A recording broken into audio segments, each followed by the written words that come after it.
హల్లెలూయా హల్లెలూయా. అందరికీ నా హృదయపూర్వకమైన వందనాలు. బాగున్నారా నమ్ముతున్నా. అందరికీ ప్రైజ్ లార్డ్. ప్రార్థన చేసుకుందాం. వాకింగ్ చెప్పేటప్పుడు స్తోత్రం ప్రభువా, పరిశుద్ధుడా, మహోన్నతుడా, మీకు వందనాలు యేసయ్యా. నీ దాసురాలను బట్టి నన్ను మరుగుపరుచుకొని నీ ఆత్మతో నింపుకొని ప్రతి ఒక్కరితో మాట్లాడి మీరు మైంపొంది యేసునామమున స్తుతించి ప్రార్థించి అడిగి వేడుకున్న ప్రియ తండ్రి. ఆమేన్ ఆమేన్. హల్లెలూయా హల్లెలూయా. ఏబు గ్రంథము 5వ అధ్యాయము 17వ వచనం మనం చదువుకున్నాం. దేవుడు దయచేసి మనుషులు ధన్యుడు కాబట్టి సర్వశక్తులకు దేవుడి శిక్షను ధృవీకరింపకము. చాలు, నెక్స్ట్ చదువు. దేవుడు గద్దించిన మనుషులు ధన్యులంట. వింటున్నారా? దేవుడు గద్దించిన మనుషులు ధన్యులు. కాబట్టి సర్వశక్తిని దేవుని శిక్షను తృణీకరింపకము. అంటే యేసయ్య గద్దిస్తాడు, నరుణ్ణి గద్దిస్తాడు. నరుణ్ణి గద్దించిన నరుడు ధన్యుడు అంట. అర్థమైందా? మనం కూడా కొంతమంది ఎవరన్నా తప్పు పొరపాట్లు చేస్తూ ఉంటే వాళ్ళని మనం గద్దిస్తూ ఉంటాం కదా. అలాగనే దేవుడు మనుషుల్ని గద్దిస్తాడంట. నరుణ్ణి గద్దించిన వాడు ధన్యుడు అంట. అర్థమైందా? యేసయ్య శిక్షను తృణీకరించవద్దంట. అర్థమైందా? యేసయ్య శిక్ష తృణీకరించవద్దు. ఆయన శిక్షను ఎన్నడూ కూడా, అంటే ఆయన గద్దించటం మంచిది, ఆయన శిక్షించటం మంచిది. అంటే దాని వెనకాల ఎంతో ఆశీర్వాదము, ఎంతో ప్రేమ ఆయన ఉండి ఉంటుంది.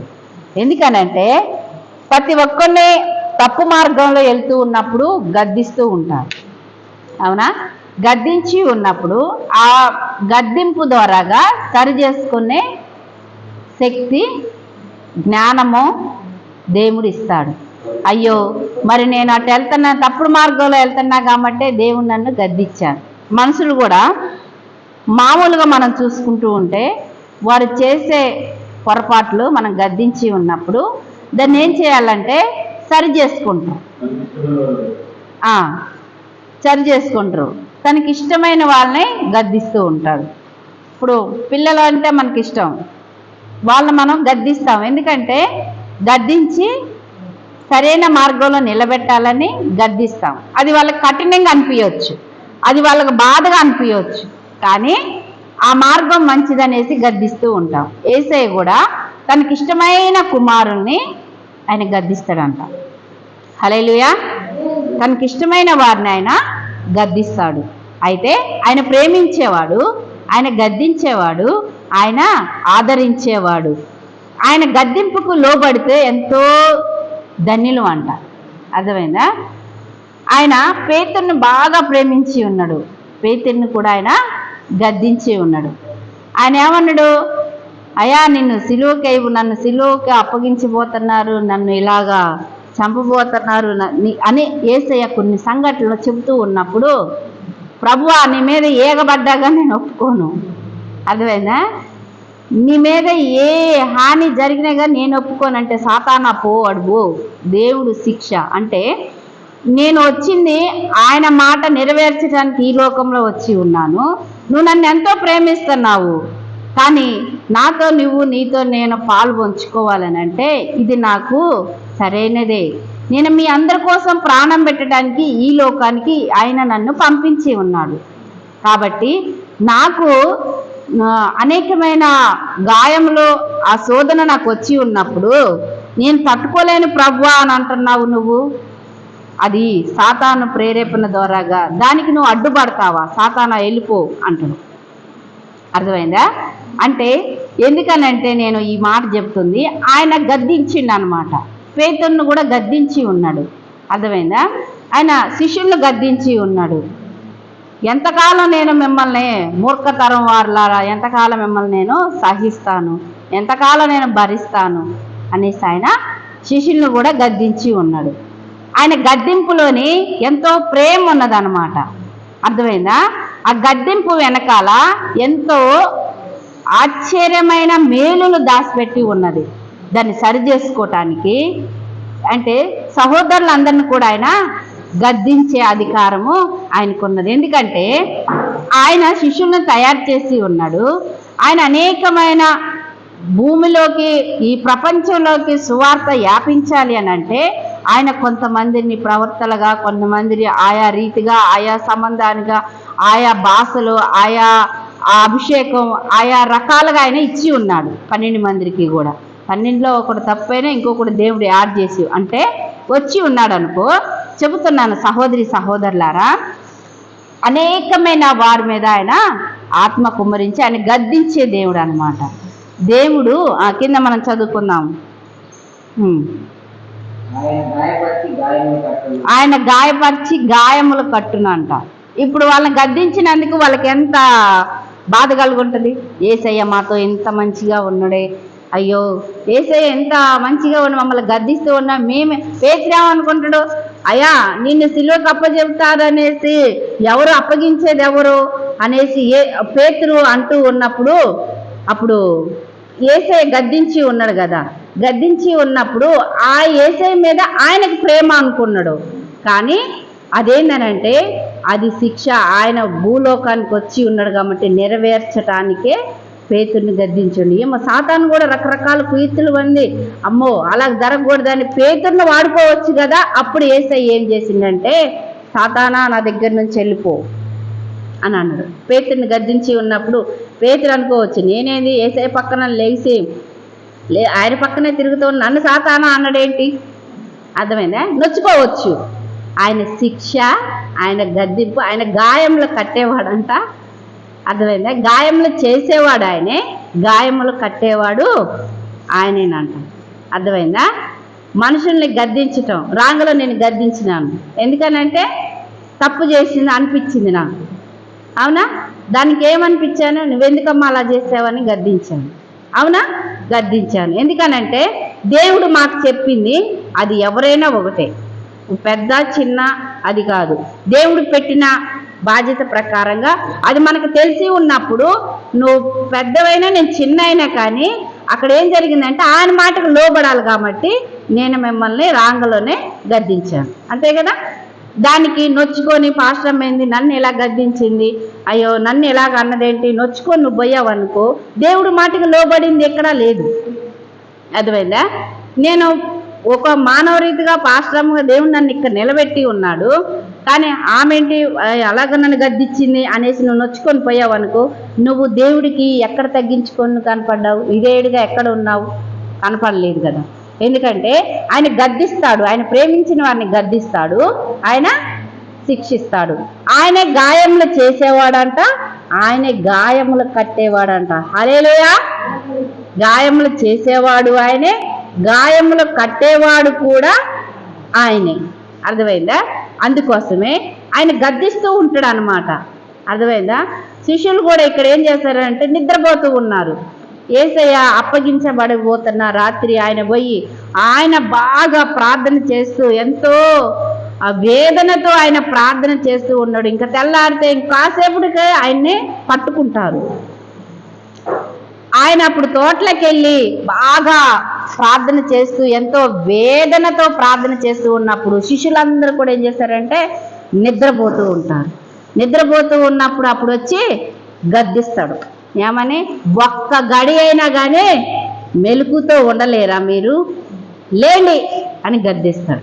అర్థమైందా? ఈ యేసయ్య ఏంది మమ్మల్ని పడుకొని ఇట్లేదు, ఊరికే పడుకొని ఇట్లేదు ఏంటంటే పండుకునే సమయం చాలా ఉంది, ఇప్పుడు పడుకోకూడదు. అర్థమైందా? పండుకునే సమయం చాలా ఉన్నది, ఈ క్షణంలోని ఈ గడియంలోనే పండుకోకూడదు. మనసు కుమారుడు అంటే దేవుడు కుమారుడు అప్పగించబడిపోతూ ఉన్నాడు. అర్థమైందా? సోదల్లా పడకుండా మెలకుగా ఉండి ప్రార్థన చేయండి అనేసి వచ్చి ఆయన గద్దించాడు. ఆత్మ సిద్ధమేనంట. ఇప్పుడు శరీరం ఏమంటది, ఏ కాదు పడుకో అంటది. అర్థమైందా? ఆత్మ ఏమంటది, కాసేపు కూర్చొని ప్రార్థన చేద్దామంటది. శరీరం ఏమంటది, నా వల్ల కాదు నేను పడుకోవాలి, ఏ కాళ్ళు సహకరించట్లే, కూర్చోలేకపోతున్నా, నడువులు సహకరించట్లేదు, ఏందో బాడీ మొత్తం సహకరించట్లేదు, కాసేపు పడుకొని అలాగుంటే బాగంటే ఆత్మ ఏమంటది, నువ్వు ప్రార్థన చేయంటది.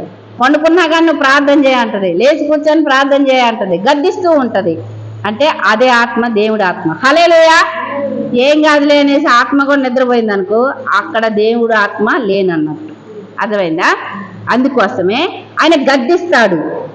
గాయములు చేసేవాడు ఆయనే, గాయములు కట్టేవాడు ఆయనే. అందుకే శిష్యులను వచ్చి ఆయన గద్దించి ఉన్నాడు. అర్థమైందా? అందుకే ఆయన ప్రేమించేవాడు. మనకెందుకు చదువుకుందాం, చదువునాను.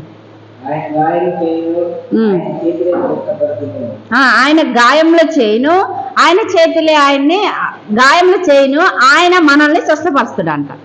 అర్థమైందా? ఆయన గాయములు చేస్తాడు, ఆయన చేతులు మనల్ని స్వస్థపరుస్తాడు. అర్థమైందా?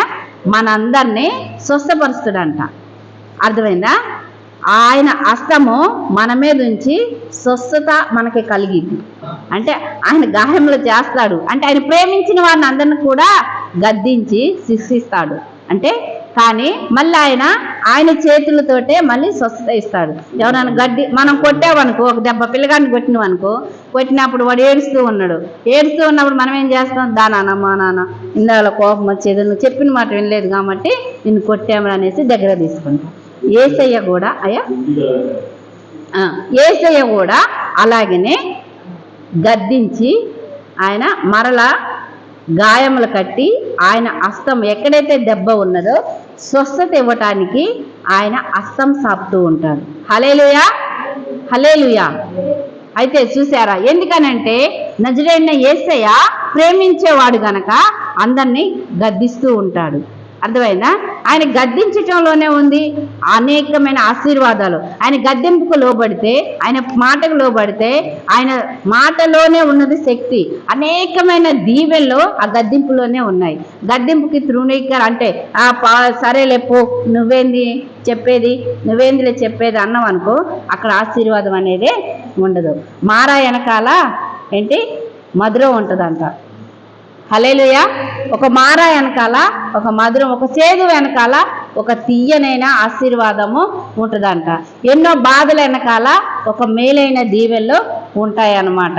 అందుకోసమే అవన్నీ కూడా భరించి ఉన్నప్పుడు, సహించి ఉన్నప్పుడు అప్పుడు ఆయన మనల్ని ఆశీర్వదిస్తాడంట. నెక్స్ట్ మనం 19 చదువునాను. 19 చదువు.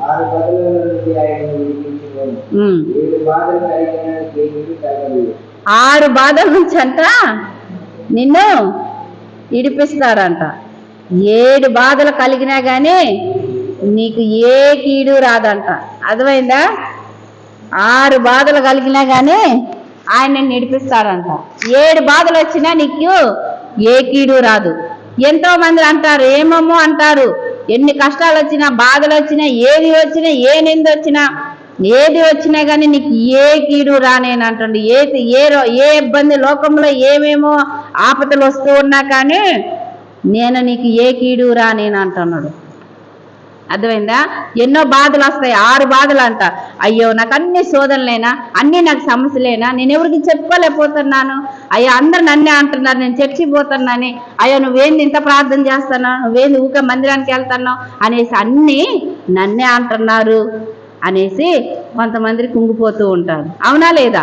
ఎంతో మంది వస్తూ ఉంటే చుట్టుపోటి మాటలు ఫలానా అంటూ ఉంటారు. ఆయనను ఆ మాటలో కూడా 6 బాధలు వచ్చినా కానీ నీకు ఏ భయం ఉండదు, నేనున్నాను తోడుగా అంటుండు. అర్థమైందా? ఏది వచ్చినా కానీ నీకు ఏ కీడు రాదంట. హల్లెలూయా. ఏది వచ్చినా నీ గుడారానికి ఏ కీడు రానేనంట. ఇంత వాగ్దానం ఇచ్చే దేవుడు ఎవరన్నా ఉన్నారా? ఏ మనుషుడన్నా ఉన్నాడా? ఎవ్వరూ లేరు.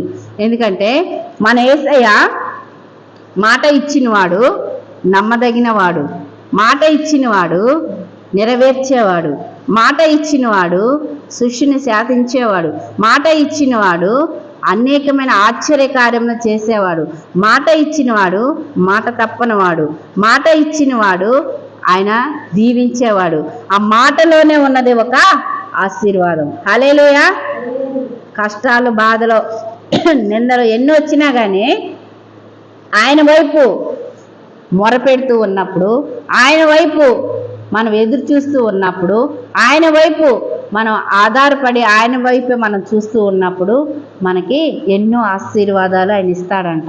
అందుకోసమే 6 బాధలు కలిగినా కానీ ఇడిపిస్తాడంట. 7 బాధలు వచ్చిన ఏ కీడు నీకు రాదంట. అర్థమైందా? 6 బాధల్లో నేను ఇడిపిస్తానంటున్నాడు. ఏమేమో నిందలు వస్తాయి, ఏమేమో సమస్యలు వస్తాయి. నీ ఒంట్లో జ్వరం వచ్చినా, బాధ వచ్చినా, ఏదొచ్చినా వాళ్ళు అంటారు, ఏందమ్మా జ్వరం, నువ్వు ప్రార్థన పోతావు, మందిరానికి వెళ్తావు, కానీ నీకెందుకు జ్వరం వస్తుంది అంటారు. ఆయన నువ్వు భయపడకు, నేను నిన్ను ఇడిపిస్తాను. అర్థమైందా? నేను నీకు తోడుగా ఉన్నాను అంటున్నాడు. యూట్యూబ్ ఛానల్ చూస్తున్న సహోదరులారా, నువ్వు చర్చికి వెళ్తున్నావా, వెళ్ళట్లేదా, ఏమమ్మా అంటున్నారా, ఆయనను నువ్వు భయపడ మాకు. ఎందుకంటే యేసయ్య ఏమంటాడు, నేను నిన్ను ఇడిపిస్తాను అంటుండవు. 6 బాధలు వచ్చి నిన్ను ఇడిపిస్తానంటే 7 బాధలు వచ్చిన ఏ కీడుని గుడారానికి రాదంట. ఎంతో మంది ఎన్నో అపాయం, ఎన్నో మాటలు, ఎన్నో గాయాలు, ఎన్నో ఏమేమేమో అన్నా కానీ అస్సలు పట్టించుకోవద్దు. ఎందుకంటే జీవం గల దేవుడు మాట ఇస్తూ ఉన్నాడు. నేనున్నాను అంటుండో. గాయంలో కట్టేవాడు ఆయనేనంట, గాయంలో చేసేవాడు ఆయనేనంట. అంటే నువ్వు సరవ్వాలంటే గాయములు చేస్తాడంట. మరి అనేకమైన రకాలు నువ్వు కట్టబడాలని అంటే గాయముల నుంచి విడుదలిస్తాడంట. స్వస్థపరిచేవాడు ఆయనేనంట. అనేకమైన సమస్యలు వచ్చినప్పుడు ఆయన హస్తం సాపి స్వస్థత ఇచ్చేవాడు ఆయనేనంట. హల్లెలూయా. ఏమంటున్నాడు? నేను ఉన్నాను అంటున్నాడు. ఇంతకు మించి ఏదన్నా ఆధారం ఉన్నదా? అదేమైందా? గాయంలో కట్టేవాడు ఆయన అంటుండు. నీకు గాయంలో చేస్తాను, నిలబడతావా నిలబడవా అని, స్టాండర్డ్గా ఉంటావా ఉండవా అని, నా తట్టు చూస్తావా చూడవా అని, నన్ను నువ్వు తృణీకరిస్తావేమో. ఏసే ఏం చేసిన మందిరానికి ఎందుకు పోవాలి, ఇంట్లో కూర్చోమని టీవీ చూసుకోవచ్చు, ఎందుకు చర్చి పోవాలని నువ్వు ఆలోచిస్తావా, లేదంటే మందిరానికి వస్తావా కష్టంలో ఉన్నప్పుడు అనేసి ఆయన టెస్ట్ చేస్తాడండి. అదేమైందా? నోటి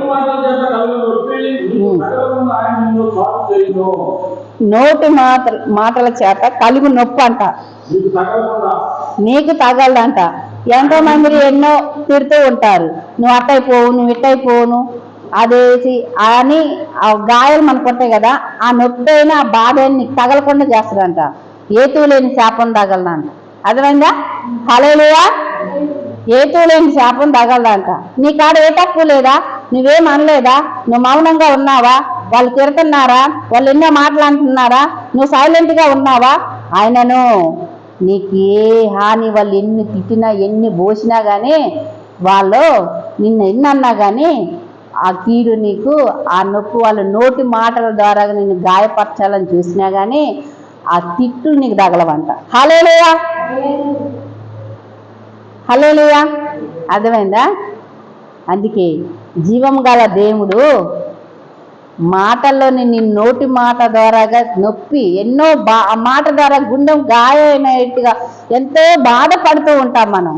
కానీ నీ దగ్గర తప్పు లేదు కదా, ఆ తప్పు లేనప్పుడు నీకు ఏది కూడా రాదంట. ఏతూ లేని శాపము తగలదంట. అర్థమైందా? నువ్వు మాట్లాడకుండా మౌనంగా ఉన్నావా, యుద్ధం నేను చేస్తానంటాను. నువ్వు సైలెంట్గా ఉన్నావా, యుద్ధం నేను చేస్తాను అంటాను. నువ్వు మౌనంగా ఉండు, నీ పక్షంగా నేను నిలబడతాను. నాకెవరో లేరు, అందరూ నన్ను వదిలిపెట్టారు, నేను ఒంటరిగా ఉన్నావు, ఒంటరి అయిన వాడు 1000 మందిని అంటుండు. నాకెవరో లేరు, నేను అనాథగా ఉన్నాను. అర్థమైందా? నాకెవరో లేరు అనుకుంటున్నారా? ఒంటరి అయిన వాడు 1000 మంది. ఎన్నిక లేని వాడంట బలమైన జనముగా చేస్తాడంట. హల్లెలూయా. యేసయ్య ఒక్కడే. ఆయన ఎంతమంది శిష్యులను ఏర్పాటు చేసుకున్నావు? 12 మందిని ఏర్పాటు చేసుకున్నాం.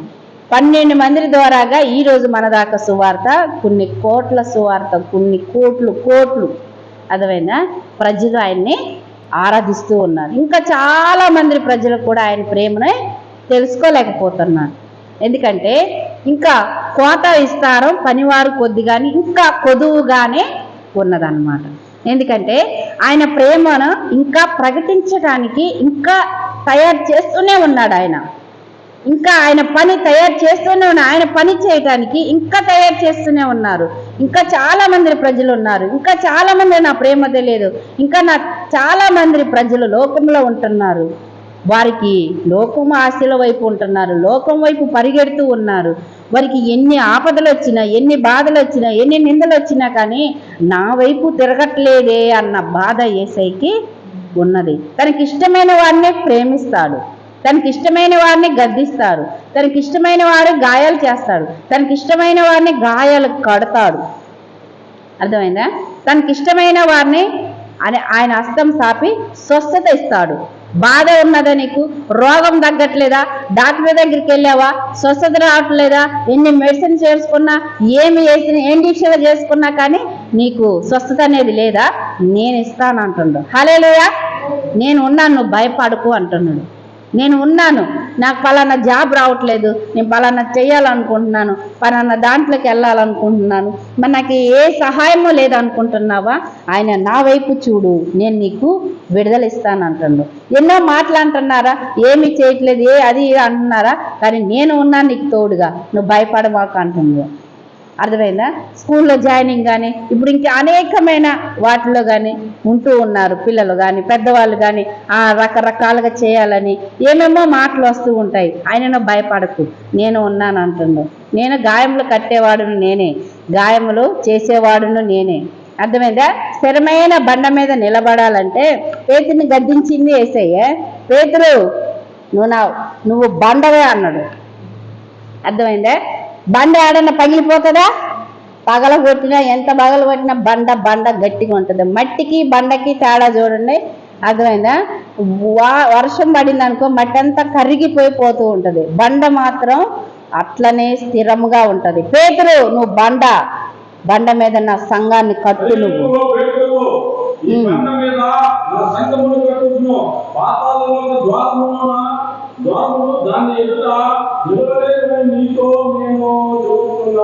హల్లెలూయా. పాతాళ ద్వారం ఏది కూడా నీ ఎదుట నిలవదు. ఎందుకంటే బండ మీద నా సంఘాన్ని కట్టు నువ్వు, నీకు ఏ హాని కూడా రాదు. పాతాళలోకం అంటే ఏ అపాయం ఏది వచ్చినా, ఏ దుష్టుడు ఏది వచ్చినా కానీ నీ ఎదట నేను నిలవనీయకుండా చేస్తాను. నీ యందు నిలబడేవాడిని నేను. హల్లెలూయా. తాళం చేతులంట ఇస్తాడంట. యజమానుడుగా నేను చేస్తాను, చేతుల్లోనే నీ చేతుల్లో అన్ని అధికారాలు ఇస్తాను, నువ్వు ఏది పలికితే అది నేను చేస్తాను అంటున్నావు. పరలోకం ఒక్కయే పాతాళం ఒక్క తాళం చేతులు ఆయన మనకిస్తాడంట. హల్లెలూయా. మంచి బంగారం పెట్టాడు ఉందనుకో, ఇప్పుడు వాళ్ళిద్దరికి ఒక తాళసేయి నాకీలేదని కొట్టుకుంటారు మీరైతే. అర్థమైందా? నాకు ఒక తాళసే అని ముందు నాకీ అంటదామా. అర్థమవుతుందా? కానీ యేసయ్య ఏమంటుండో తెలుసా?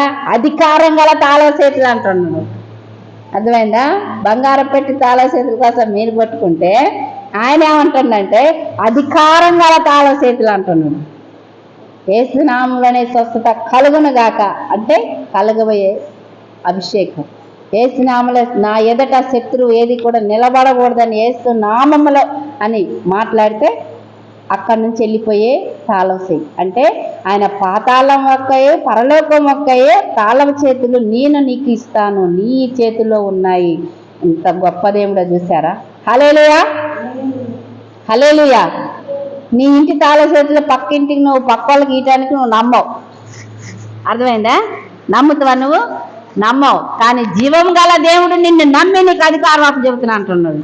నువ్వు ప్రార్థన చేయి, నీ చేతిలో నేను సమస్తం ఆధీనం నేను నీకు ఇస్తాను అంటున్నాడు. సమస్తం నేను నీ చేతుల్లో ఉంచి ఉన్నాను, నువ్వు పలుకు, అవన్నీ కూడా జరుగుతాయి అంటున్నాడు. అర్థమైందా? ఆయన సమస్తం ఆధీనం ఆయన చేతుల్లో ఉన్నది, సమస్తం అధికారం నేను ఇస్తానంటుండు.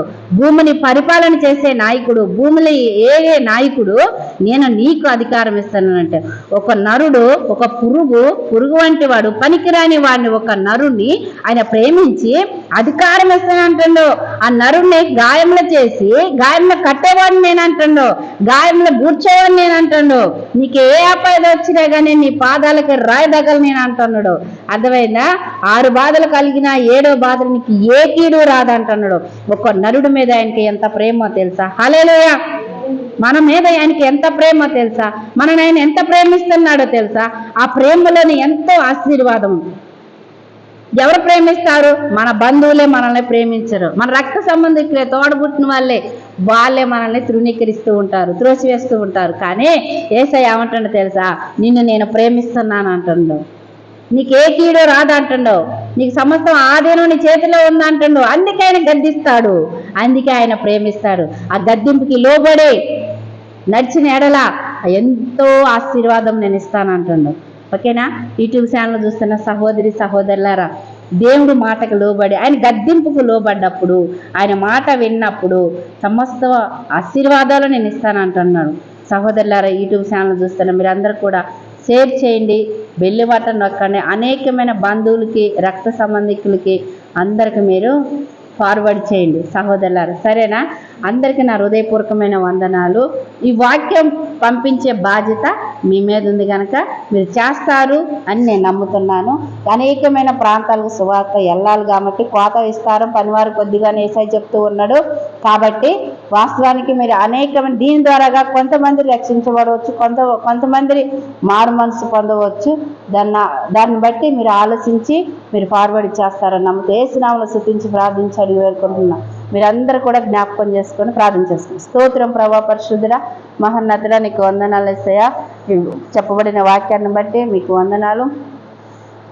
ప్రతి ఒక్కరి హృదయంలో నీరు కట్టి ఫలించే కృప దయచేయమని పరిశుద్ధుడా ఈ సహాయం చేస్తారని నమ్ముతూ యేసు నామములో స్తుతించి ప్రార్థించి అడిగి వేడుకుంటున్న ప్రీతండి. ఆమేన్. ఆమేన్. అందరికీ వందనాలు.